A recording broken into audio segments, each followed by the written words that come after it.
नमस्कार दोस्तों, national news today में आपका स्वागत है और मैं हूं पीएस परिहार। इस वीडियो में हम लोग चर्चा करेंगे आज के सभी प्रमुख समाचार पत्रों की हेडलाइंस की। तो आइए शुरू करते हैं। वीडियो को जल्दी से लाइक कर दें, शेयर कर दें। जिन लोगों ने भी चैनल को अभी भी सब्सक्राइब ना किया हो तो जल्दी से सब्सक्राइब कर लें ताकि आप लोगों को भी सभी महत्वपूर्ण अपडेट से मिलती रहे। दोस्तों, ये मेरा नया चैनल है, आप लोग इसे सब्सक्राइब जरूर कर लें और शेयर भी कर दें। इस चैनल में जो भी वीडियोस होंगे उसमें सभी समाचार यानी सभी सूचनाएं दी जाएंगी। सबसे पहले हम लोग देखते हैं अमर उजाला को। इसमें सबसे पहली न्यूज है, चीन की जैविक हथियारों से कहर बरपाने की साजिश। ऑस्ट्रेलियाई अखबार का दावा है कि जो कोरोना वायरस है वो चीन का जैविक हथियार है। यहाँ पर लिखा है, ऑस्ट्रेलिया के एक अखबार के हवाले से कोरोना वायरस पर चौंकाने वाला खुलासा हुआ है। रिपोर्ट के मुताबिक चीन सेना के वैज्ञानिक व विशेषज्ञ वायरस की मदद से जैविक हथियार बनाने पर काम कर रहे थे।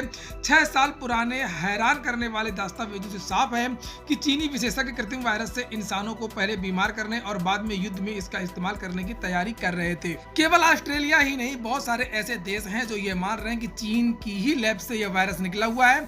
लिखा है, रिपोर्ट के मुताबिक चीन 2015 से ही सार्स कोरोना वायरस को सैन्य क्षमता के तौर पर इस्तेमाल करने की तैयारी कर रहा था। कई देश तो अब भी मानते हैं कि वायरस चीनी लैब से ही निकला है। दरअसल कोरोना की शुरुआत के साथ ही यह चर्चा भी तेज हो गई थी कि यह वायरस नहीं है बल्कि जैविक हथियार है जिस पर चीन काम कर रहा था। अमेरिका व ब्राजील साफ कह रहे हैं कि चीन ने कोरोना को जैविक हथियार के तौर पर तैयार किया है और कई देशों ने तो चीन की जांच कराने की मांग की है और जांच की जो मांग है उससे चीन पीछे हट रहा है। लिखा, स्वतंत्र जांच से पीछे हट रहा है चीन। ऑस्ट्रेलियाई रणनीतिक संस्थान के कार्यकारी निदेशक पीटर जेनिंग्स ने कहा है कि वायरस के सैन्य इस्तेमाल को संभावनाओं पर शोध शुरू किया गया था और अगर वायरस का प्रसार होता है तो चीन को मदद मिलेगी। दस्तावेज में पीएलए के समर्थक कई लेखक थे। शोध पत्र के 18 लेखकों में पीपुल्स लिबरेशन आर्मी से जुड़े वैज्ञानिक व हथियार विशेषज्ञ शामिल हैं। इसे साइबर सत्यापन विशेषज्ञ रॉबर्ट पॉटर ने सत्यापित किया था। वहीं पर नीचे कर्फ्यू के बारे में भी लिखा है कि बहुत सारे राज्यों ने भी कर्फ्यू को बढ़ा दिया है, बहुत सारे राज्यों ने लॉकडाउन को भी बढ़ा दिया। लिखा, प्रदेश में 17 तक बढ़ाया गया कर्फ्यू। 27 राज्यों में भी पाबंदियां और सख्त कर दी गई हैं। दिल्ली के लिए भी कानून बना दिया गया है कि कितने लोग शादी में शामिल होंगे, क्या क्या होगा, ये सब जानकारी भी समाचार पत्र में दी हुई है। लिखा है, 5वीं बार एक दिन में 4 लाख से ज्यादा मरीज भी मिले हैं भारत में। वहीं पर राहत की बात भी यहाँ पर लिखी हुई है कि 3,86,444 जो कोरोना संक्रमित व्यक्ति हैं वो भी एक दिन में ठीक होकर के घर लौट गए। ये भी एक अच्छी खबर है। यहीं पर लिखा कि टीईटी 2020 भी टल जाएगी। शिक्षक पात्रता परीक्षा 2020 स्थगित की जाएगी। परीक्षा नियामक प्राधिकारी सचिव अनिल भूषण चतुर्वेदी ने स्थगन का प्रस्ताव शासन को भेज दिया गया है और लिखा है कि वहां पर शासन से जो है सैद्धांतिक सहमति भी मिल गई है। वहीं पर लिखा कि यूपीसीईटी भी स्थगित हो गई है। प्रदेश में संक्रमण के चलते जो तकनीकी पाठ्यक्रमों के लिए प्रवेश होना था 15 जून को, उसको भी स्थगित कर दिया गया है। आवेदन अब 31 मई तक कर सकते हैं। कुछ राजनीतिक खबरें भी दी हुई हैं, जैसे हेमंत बिश्व शर्मा होंगे असम के सीएम। असम में दोबारा भारतीय जनता पार्टी की सरकार बनने जा रही है। हेमंत बिश्व शर्मा के बारे में मैं कुछ बातें आपको बता दूं कि हेमंत बिश्व शर्मा जो है वो आदिवासी समुदाय से आते हैं और इनको पूर्वोत्तर भारत का जो है चाणक्य कहा जाता है। 2001 में ये कांग्रेस में शामिल हुए थे। कांग्रेस में 3 बार ये कांग्रेस के विधायक भी रह चुके हैं और मंत्री भी रह चुके हैं। उसके बाद में 2015 में इन्होंने भाजपा ज्वाइन की और भाजपा सरकार में जो पिछली सरकार थी असम की, उसमें ये स्वास्थ्य मंत्री थे और उसके बाद में अब ये आज मुख्यमंत्री बनने जा रहे हैं। इन्होंने एलएलबी भी किया हुआ है। गुवाहाटी हाईकोर्ट में इन्होंने वकालत भी की है और लिखा हुआ है कि जो सीएम थे पहले सर्बानंद सोनोवाल, उन्होंने राज्यपाल जगदीश मुखी को इस्तीफा दे दिया है और इनको जो है सोमवार को यानी कि आज शपथ भी दिलाई जाएगी। वहीं पर एक और संकट समाप्त हो गया। हिंद महासागर में गिर चुका है चीन रॉकेट का मलबा, खतरा टल चुका। चीन का एक रॉकेट था, इसको लेकर के तरह तरह की सूचनाएं आई थी कि कहीं भी किसी भी देश पर ये जो रॉकेट है, इसको जो मलबा है वो गिर सकता है।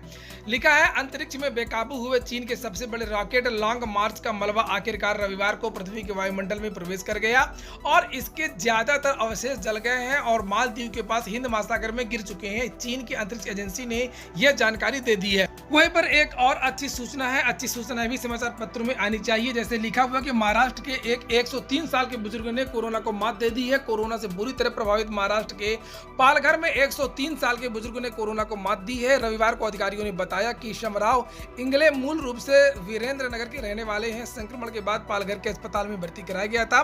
पालघर के कलेक्टर डॉक्टर मानिक गुरसाल ने बताया कि शमराव राव हंसते हुए अस्पताल से बाहर निकले तो दूसरे मरीजों को ही नहीं, देश में कोरोना से लड़ रहे हर मरीज को ताकत मिल गई। उधर मुंबई के भिंडी बाजार में दावोदी वोहरा समुदाय ने कोविड वार रूम की शुरुआत की है। 60 सदस्यीय टीम लोगों को अस्पतालों में बेड की उपलब्धता समेत अन्य जानकारियां देगी। वहीं पर आज के समाचार पत्रों में लिखा हुआ कि महीने भर में आ सकती है DRDO की दवा 2DG। कोरोना महामारी के बीच में रक्षा अनुसंधान एवं विकास संगठन DRDO द्वारा तैयार दवा 2DG महीने भर में बाजार में आ सकती है। वहीं DRDO के चीफ डॉक्टर सतीश रेड्डी का कहना है कि आपातकालीन इस्तेमाल के लिए ये दवा 11 मई से उपलब्ध हो जाएगी। अगला समाचार पत्र है हिंदुस्तान, जिसमें लिखा हुआ है कि जुलाई से स्पुतनिक टीके का देश में उत्पादन शुरू होगा। अभी भारत में 2 तरीके के टीके यानी कि वैक्सीन उपलब्ध हैं, कोवैक्सीन और कोविशील्ड। अब तीसरा जो रूस का टीका है वो भी उसका भी जो उत्पादन है भारत में शुरू हो जाएगा। लिखा स्पुतनिक टीके का देश में उत्पादन शुरू हो जाएगा। 3 वैक्सीन को मंजूरी मिल चुकी है, 5 परीक्षण के दौर में भी हैं। इसके बाद आजम खान को लेकर के भी कुछ खबरें हैं। कोरोना संक्रमित आजम खान मेदांता में भर्ती हो चुकी।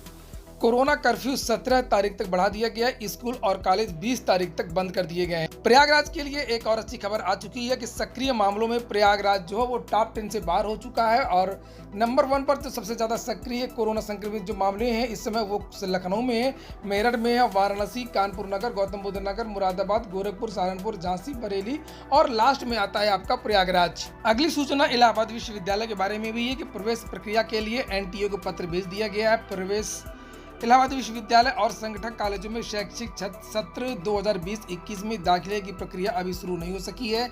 यहाँ पर लिखा NTA की ओर से प्रवेश संबंधी कोई भी जानकारी विश्वविद्यालय को नहीं दी गई है। इससे अभी तक प्रवेश प्रक्रिया शुरू नहीं हो सकी है। प्रवेश परीक्षा के प्रकोष्ठ के निदेशक प्रोफेसर IR सिद्दीकी ने बताया कि 4 दिन पूर्व NTA को पत्र लिख करके प्रवेश के संबंध में जानकारी मांगी गई है। वहीं पर आरक्षण को लेकर के भी कुछ सूचनाएं हैं, चूंकि अभी हाल ही में सुप्रीम कोर्ट ने एक आदेश दिया है मराठा आरक्षण को लेकर के, जिसमें कहा गया कि 50% की जो सीमा है उसको नहीं लांघा जा सकता है। तो सवाल ये उठा कि क्या सामान्य वर्ग को जो आरक्षण दिया जाता है वो भी 50% के अंदर आएगा या नहीं आएगा। इसको लेकर के सुनवाई जारी है, देखते हैं आगे क्या होता है। देखिए यहाँ पर लिखा हुआ है कि सुप्रीम कोर्ट ने इसे संवैधानिक पीठ को रेफर कर दिया है। बड़ी बेंच को रेफर करते समय कोर्ट ने टिप्पणी की थी कि सामान्यतः समान वर्ग के गरीब लोगों को दिया जाने वाला यह कोटा 16% मराठा कोटा से अलग हो सकता है। इस आरक्षण को भी 50% की तय सीमा के आगे जाने के आधार पर चुनौती दी गई। अगला समाचार है जनसत्ता में भी लगभग वही सूचना है जो बाकी समाचार पत्रों में है। दिल्ली, UP, हरियाणा में अब 17 तक पाबंदियां। देश में रविवार को 3,68,000 मामले आए। तृणमूल के शीर्ष नेताओं के खिलाफ अभियोजन की मंजूरी दे दी है वहां के जो राज्यपाल हैं धनखड़ ने। और सेवानिवृत्त 400 चिकित्सा अधिकारियों की भर्ती होगी। रक्षा मंत्रालय ने रविवार को कहा कि उसने सशस्त्र बल चिकित्सा सेवा AFMS को सैन्य मेडिकल कोर और शॉर्ट सर्विस कमीशन के 400 सेवानिवृत्त चिकित्सा अधिकारियों की भर्ती करने का जो आदेश है वो जारी कर दिया। कोरोना से संबंधित उपकरणों और दवाइयों पर GST हटाने के लिए कहा जा रहा है। उसके संबंध में वित्त मंत्री का बयान आया कि अगर GST हटा दिया जाएगा तो दवाएं और उपकरण इत्यादि और भी अधिक महंगे हो जाएंगी। लिखा वित्त मंत्री निर्मला सीतारमण ने रविवार को कहा कि कोविड-19 की दवाओं और टीके, ऑक्सीजन कंसंट्रेटर्स की घरेलू आपूर्ति और वाणिज्यिक आयात पर माल व सेवा कर हटाने से ऐसी दवाएं और सामान खरीदारों के लिए महंगे हो जाएंगे। इसका कारण बताते हुए उन्होंने कहा कि GST हटने पर इनके विनिर्माताओं उत्पादन में प्रयोग किए गए कच्चे, मध्यवर्ती माल व सामग्री पर चुकाए कर के लिए इनपुट टैक्स क्रेडिट का दावा नहीं कर सकेंगी। कोरोना को जैविक हथियार के रूप में बनाने के लिए चीन की जो रिपोर्ट है उसके बारे में भी बहुत सारी सूचनाएं इस समाचार पत्र में भी दी है, जो एक ऑस्ट्रेलिया समाचार पत्र ने कहा है। लिखा कि चीन ने जैविक युद्ध के रूप के बारे में संभावना टटोली थी। रिपोर्ट द ऑस्ट्रेलियन की तरफ से सबसे पहले जारी रिपोर्ट के हवाले से कहा गया कि अमेरिकी विदेश विभाग के हाथ लगे विस्फोटक दस्तावेज कथित तौर पर दर्शाते हैं कि चीन की पीपुल्स लिबरेशन आर्मी PLA के कमांडर यह घातक पूर्वानुमान जता रहे थे। वहीं पर अमर उजाला में एक ऐसी भी न्यूज है जो काफ़ी अच्छी है कि ज़्यादातर जो जनप्रतिनिधि हैं वो हार करके चिढ़ जाते हैं, खींच जाते हैं, जनता को गालियां देते हैं, लेकिन एक ऐसा भी प्रतिनिधि है जो हारने के बाद में सड़क बनवा रहा है। बात हो रही है जौनपुर की। लिखा चुनाव हारने के बाद में भी निभाया वादा, बनवा रही है सड़क। अपनी ही जो उनकी खुद की ज़मीन थी, लिखा है अपनी भूमि धरी ज़मीन से दिया 200 मीटर का रास्ता, अब आवागमन में होगी सहूलियत। असल में ये जो अभी प्रधानी का जो चुनाव हुआ है उसमें एक महिला प्रत्याशी थी, उन्होंने चुनाव के पहले वादा किया था कि वो हारें या जीते वो यहाँ की जो महत्वपूर्ण सड़क है वो ज़रूर बनवाएंगी, और वो कुछ मतों से हार गई। लेकिन हारने के तीसरे दिन बाद ही उन्होंने अपना वादा निभाया और सड़क बनवा रही हैं। इसकी जो चर्चा है वो पूरे एरिया में है। लिखा हुआ है, अन्य पिछड़ा वर्ग के लिए आरक्षित गांव के प्रधान पद पर निजी पशु चिकित्सक जयप्रकाश यादव की पत्नी राधिका यादव ने दावेदारी पेश की थी। प्रचार के दौरान उन्होंने गांव की प्रजापति बस्ती के लोगों से वादा किया था कि वे चुनाव जीते या हारें, इस बस्ती को मुख्य सड़क से जोड़ने के लिए सड़क जरूर बनवाएंगी। परिणाम आने पर राधिका तो मायूसी मिली, लेकिन उन्हें लोगों से किया गया वादा याद रहा। नतीजा घोषित होने के तीसरे दिन ही उस बस्ती को जोड़ने के लिए सड़क का जो निर्माण है वो शुरू हो गया। राधिका यादव के पति पप्पू यादव बताते हैं कि वह कुछ मतों के अंतर से चुनाव जरूर हार गई हैं, लेकिन उन्हें अपनी बात याद है। तो ठीक है दोस्तों, ये हो गई आज की न्यूज़। वीडियो अगर आपको अच्छा लगा हो तो लाइक अवश्य कर दें, और अगर वीडियो को शेयर कर सकते हो तो शेयर